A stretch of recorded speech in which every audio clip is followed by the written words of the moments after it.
El gobierno presentó Sisben 4, la nueva metodología de clasificación de los colombianos en este sistema de información y clasificación socioeconómica. Preste atención porque la población venezolana que está en Colombia en este momento, y bueno, en términos generales los extranjeros que están aquí en el país también van a estar en esa base de datos y también pueden Según el DNP, hasta la fecha se han encuestado 23,5 millones de colombianos, de los cuales 4,6 millones están en pobreza mejor. ¿Cómo usted ve esto electoralmente? Mire, ojalá no cometan ese pecado.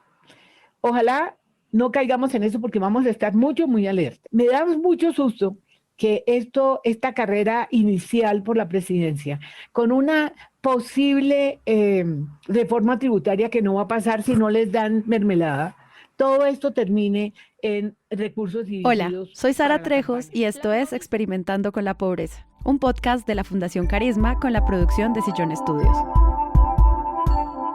En el primer episodio, junto a Johan y Juan Diego de la Fundación Carisma, explicamos qué era el Sisben y por qué le estaban haciendo cambios. Si no lo han escuchado, les recomiendo que empiecen por allá.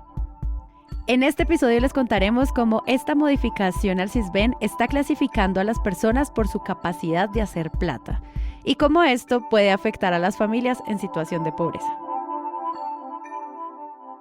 Un pequeño repaso. El Sisben es un sistema de información que se usa para clasificar a las personas en diferentes grupos de acuerdo a su condición socioeconómica para que entidades del Estado puedan identificar posibles beneficiarios de sus políticas sociales. Este sistema se encuentra a cargo del Departamento Nacional de Planeación, el DNP, las gobernaciones y los municipios. El Sisben se empezó a utilizar en 1994.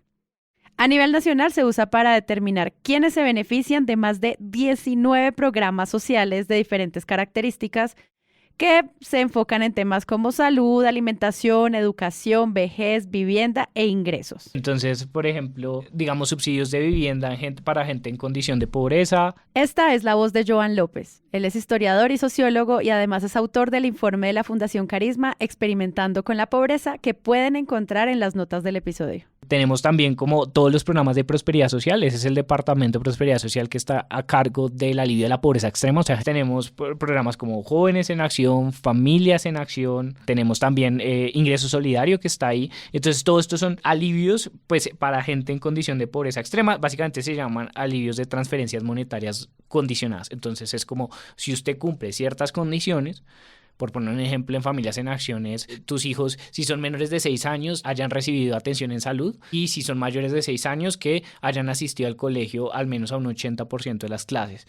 Y entonces este beneficio es para las mujeres y es plata directamente, o sea, es dinero, no se entrega de otra forma. Entonces son 180,000 pesos creo que por cada familia y entonces le entregan ese dinero a cambio de que ellas se encarguen de que los niños vayan al colegio y los niños vayan a estos chequeos médicos. Jóvenes en Acción para que los jóvenes que están en condición de pobreza extrema o pobreza puedan acceder a un subsidio, a dinero directamente para poder ir a estudiar. Ingreso Solidario, que es el alivio para la crisis del COVID, para la gente que está en vulnerabilidad y pobreza, que no estaba recibiendo ninguno de esos otros dos que te mencioné. El Sisben como tal no es el que decide qué pasa con los programas sociales. Quienes deciden qué población recibe qué son las entidades nacionales y territoriales que implementan la política de beneficios de alimentación, salud, educación y vivienda. El Sisben es el que clasifica a las personas. Sin embargo, esta clasificación sí influye en quién termina recibiendo los beneficios. Entonces, para clasificar, el Sisben recoge información a través de encuestas que verifican diferentes bases de datos. Esta información pasa por un algoritmo elaborado por la entidad que clasifica a las personas en grupos. En 2016, el DNP encontró que mientras el Departamento Administrativo Nacional de Estadística, DANE, decía que la pobreza monetaria y multidimensional estaba bajando en Colombia, la población que clasificaba al Sisben como pobre aumentaba. O sea, ¿cuántos pobres hay? ¿Cuáles son los pobres? Con apoyo del Banco Mundial, la Comisión Económica para América Latina, la CEPAL, y 2 consultores externos, el DNP concluyó que había 2 problemas con el Sisben.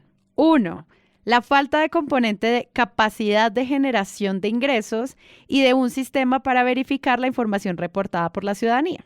En otras palabras, había que diseñar una forma de encontrar a los colados y sacarlos. Traen unos científicos de datos y básicamente comienzan a hacer unos cruces con unas bases de datos que les dieron. Entonces una de esas era la base de datos de beneficios en salud y la otra pues era la registraduría. Entonces, claro, hacen esos cruces de bases de datos y ¡bang! No sé, 400,000 personas muertas o, por ejemplo, que estaban, no sé, cotizando en salud con sueldos gigantes. Entonces dicen, esto nos muestra que nos están engañando al sistema.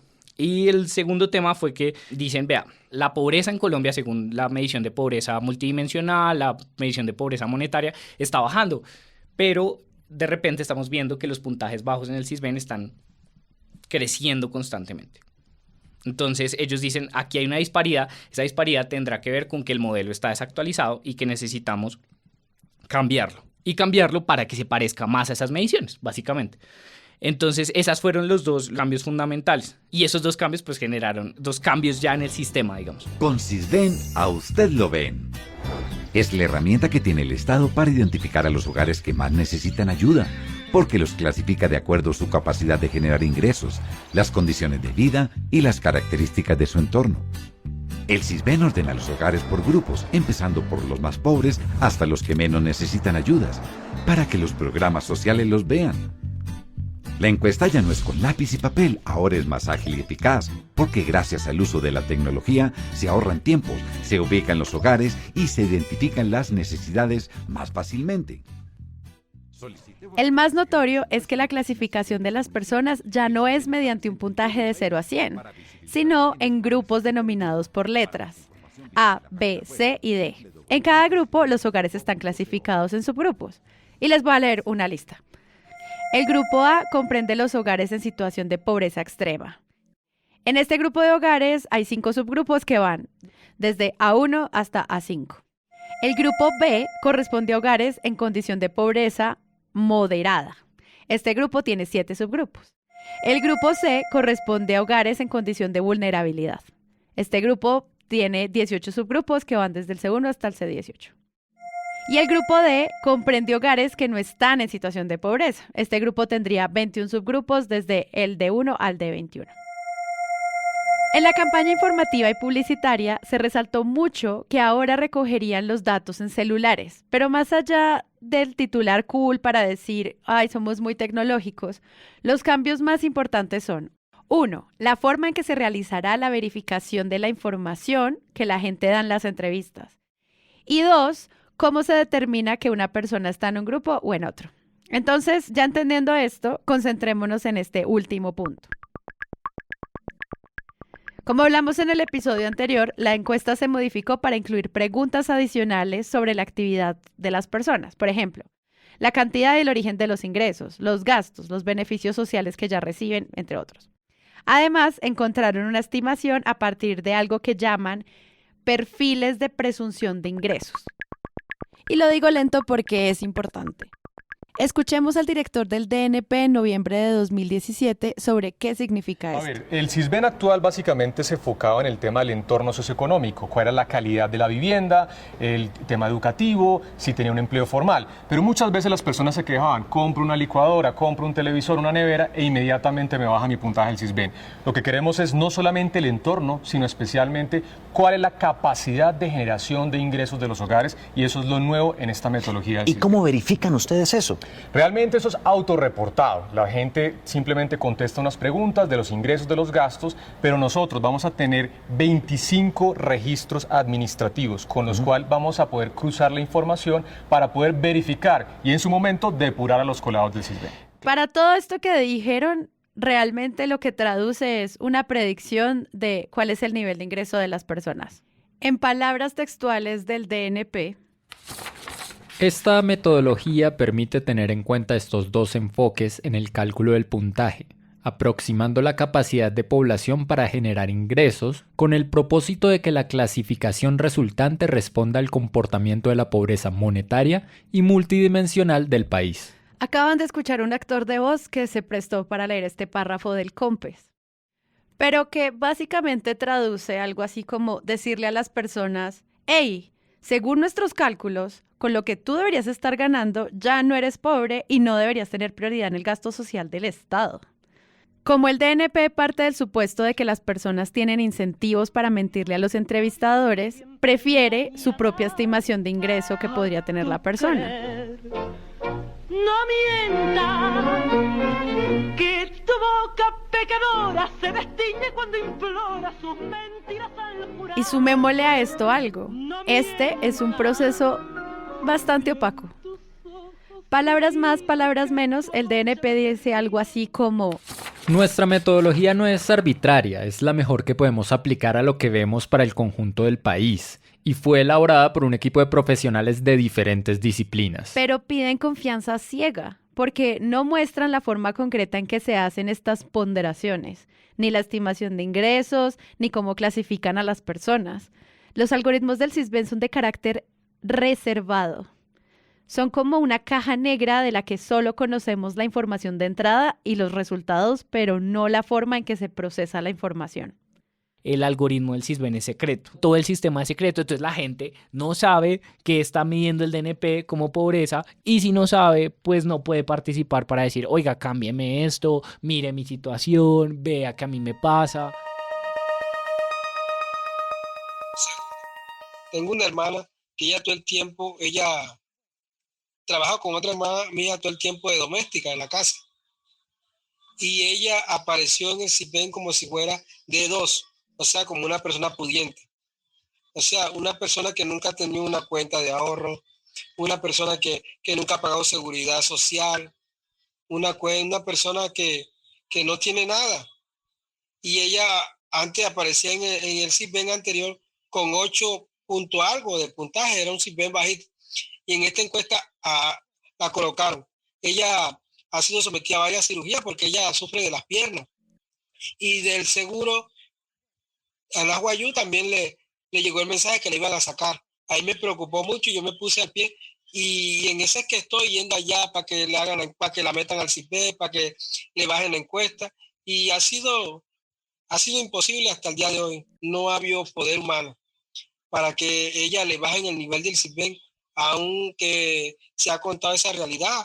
Por fuera le he contado a las encuestadoras, las muchachas no tienen culpa, y dicen: usted tiene que ingresar, y que allá es donde le formalizan para que nosotros vamos a hacerle la encuesta. Sí, sacaron del Sisbén, cambiaron de nivel, colocaron en la más alta, igual ella es desplazada, mis hijos aparecen como no tuvieran Sisbén, y lo único que nos dan de explicación que la culpa solamente la tiene el alcalde pasado. Eso es la única respuesta que nos dan, que ellos no tienen nada que ver, sino el alcalde anterior. Nosotros vivimos acá en un corregimiento, el corregimiento de Las Tablas, pero, el municipio de Repelón. Acá vinieron muchos, cambiaron los Sisbenes, por lo menos nosotros acá todos estamos en estrato 1 y nos pusieron en un estrato allá metidos allá arriba. Ahora es que se está, por acá, ahí son pocas las personas que de pronto han recibido ayudas del Sisbén, de pronto ahora con eso, con el ingreso solidario, pero no, por lo menos aquí hay personas que nunca han recibido una ayuda sobre de eso, ni ahora que nos subieron a un extracto, nunca. Yo les pido por favor que se pongan el corazón, que se pongan las manos en el corazón y nos manden a unas personas que vengan a corregir eso, porque ya entramos el otro año y seguimos con el mismo problema. El diálogo con comunidades es esencial para mejorar lo que tenemos actualmente del Sisbén, pero eso es algo que para el DNP es inaceptable y que se esconde detrás de este sistema, del Big Data y de los 4 científicos de datos para evitar, tener esas discusiones con las comunidades. Entonces tenemos una serie de medidas que se adoptan y que afectan a las personas más vulnerables. Pero no se puede cuestionar porque la reserva es lo que garantiza que el sistema funcione. Según el DNP, si se conoce qué miden y cómo se mide, sí, las personas entonces van a encontrar una forma de engañar al sistema. Y a eso es a lo que se ha reducido la discusión del DNP, a que la gente hace trampa. Ana es una de esas colombianas ejemplares. Siempre fue la mejor del colegio y se graduó con honores. Hoy es un día muy importante. Gracias a la ayuda del Estado, es su primer día de universidad. Yo sé que es tu puesto, pero me voy a colar. Bye. No más colados en el Sisbén. Déjale la oportunidad a los que la necesitan. Este enfoque sobre los colados reduce el debate sobre cómo resolver la pobreza a un asunto de personas sin escrúpulos. Además, en el afán de encontrar tramposos, hay casos que se miden muy mal y es difícil para las personas saber qué fue lo que sucedió. Estamos nosotros plenamente de acuerdo que se pueda identificar que aquellas personas con capacidad económica o que cuentan con ingresos o que tienen recursos y venían colados en el Sisbén salgan de él porque le quitan un espacio a personas realmente vulnerables. Pero en los casos que nos han presentado el día de hoy por análisis que vienen haciendo los municipios, se presentan situaciones donde gente con dificultades, con pobreza extrema, hoy aparece con unos puntajes superiores que hace que pierdan los beneficios o subsidios de los programas estatales. Desafortunadamente ellos nos van a linchar, digámoslo en esa manera, donde van a decir, bueno, si ustedes nos están afectando de esa manera, ¿cómo queremos responderle frente a este proceso? Es algo que se nos... Como pudimos escuchar en estos testimonios, esta modificación implica un cambio en la clasificación de las personas que está afectando su acceso a los beneficios de programas de distintas entidades del Estado. Hola, buenas tardes. El cambio del Sisbén 4 ha traído graves consecuencias para las personas que, como yo, gozamos de servicios de salud gracias a que tenemos el régimen subsidiado.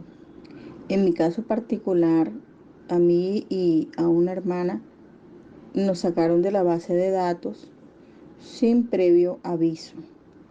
Yo en estos momentos me encuentro desprotegida porque no tengo los servicios de salud. A mi hermana la llamaron de su EPS y le informaron que debía acercarse a la oficina del Sisbén y actualizar sus datos. Ya llevo más de un mes que llevé la documentación y no me han llamado, no me han visitado. No es fácil conseguir la entrevista con el Sisbén o la encuesta que llaman. Y estoy desprotegida de los servicios de salud. No me han marcado para verificación de datos, no sé en qué base de datos quedé registrada. De hecho, estoy por fuera de la base de datos. En anteriores encuestas del Sisbén anterior no informan quién más puede tener acceso a esa base de datos. La gente no está diciendo yo quiero ser considerado más o menos pobre. Como decíamos, esto tiene una carga de estigma y la gente preferiría no estar clasificada como cualquier otra persona. Y entonces lo que tienen las personas para pelear no es que consideran que son más pobres y que entonces merecen en general más ayuda. No, es que hay unos programas que estaban recibiendo que ya no van a recibir y estaban contando con esas ayudas, digamos. Por eso decimos que el cambio en el algoritmo no es el único problema. La mayoría de las entrevistas para la reclasificación se realizaron en 2018. Lo que quiere decir es que, quitando a las personas que fueron entrevistadas entre 2020 y 2021, el Sisbén no tiene información sobre cómo afectó la pandemia a todas las familias. Muchos de los hogares que no tenían tan malas condiciones cuando realizaron su encuesta Sisbén 4 en 2018, a causa de la pandemia puede que hayan resultado muy golpeados y esto no se está reflejando en la clasificación que obtuvieron. No es que así como yo digo, no le puedo echar mentira, le estoy hablando con la verdad, todo lo que verdaderamente se está presentando aquí en Soledad a través de Sisbén.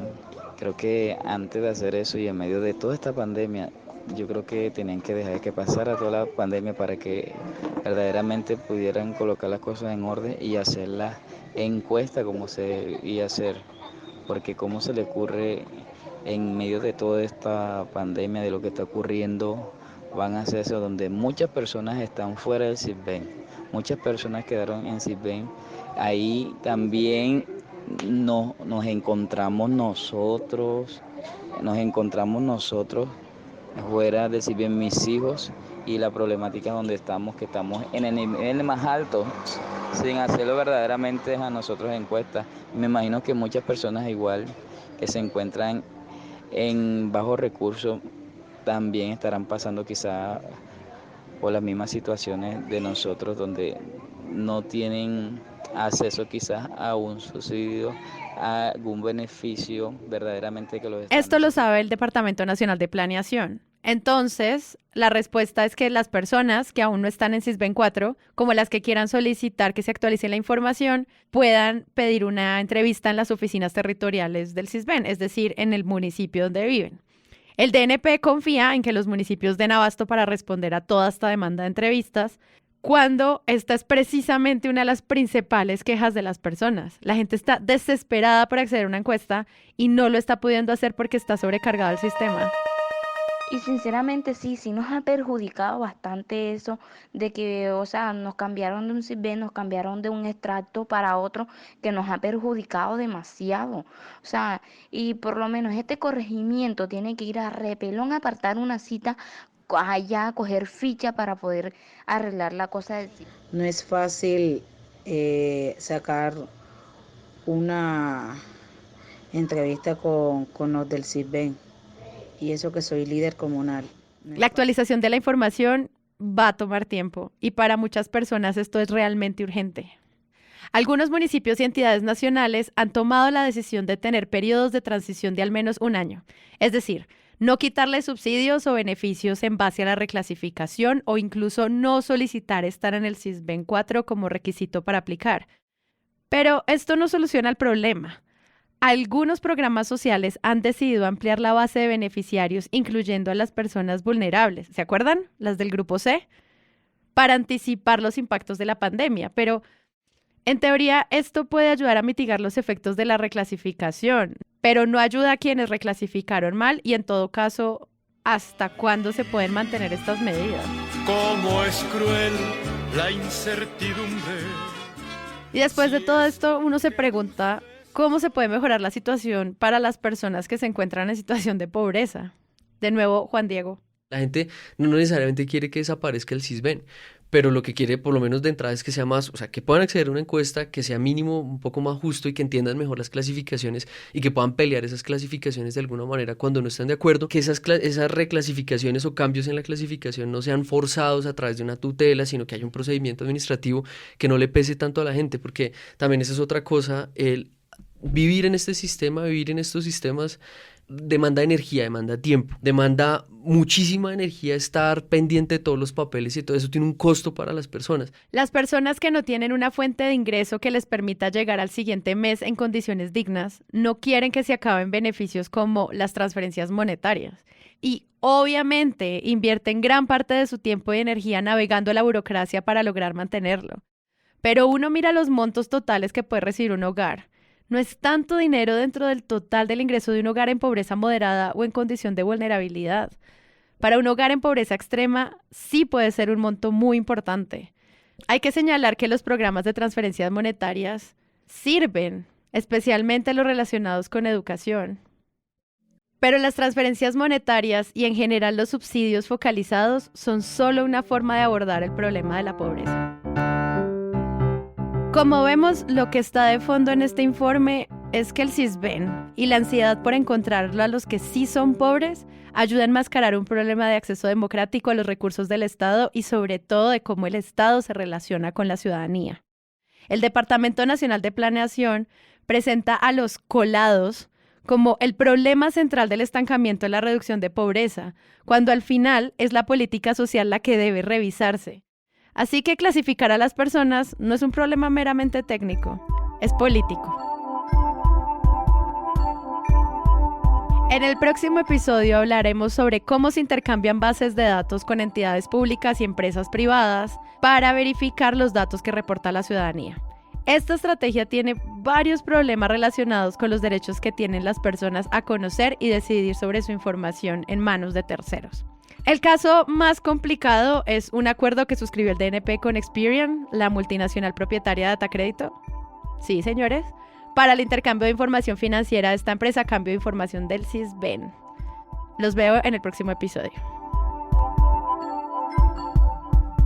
Acabas de escuchar Experimentando con la Pobreza, un podcast enfocado en la divulgación de información sobre el CISBEN y los proyectos de analítica de datos en Colombia a cargo de la Fundación Carisma. La conducción es de Sara Trejos.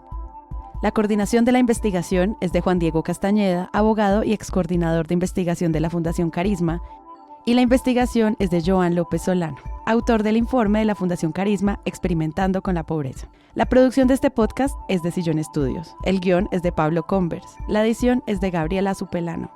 Sara Trejos y Paula Villán son las productoras.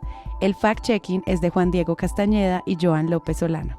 El diseño gráfico es de Daniela Moreno de la Fundación Carisma y la música es de Gabriela Supelano. Agradecemos especialmente a Milena, Catherine, Johnny, Daneris y Alexander por contarnos sus testimonios para este podcast. Gracias por escuchar.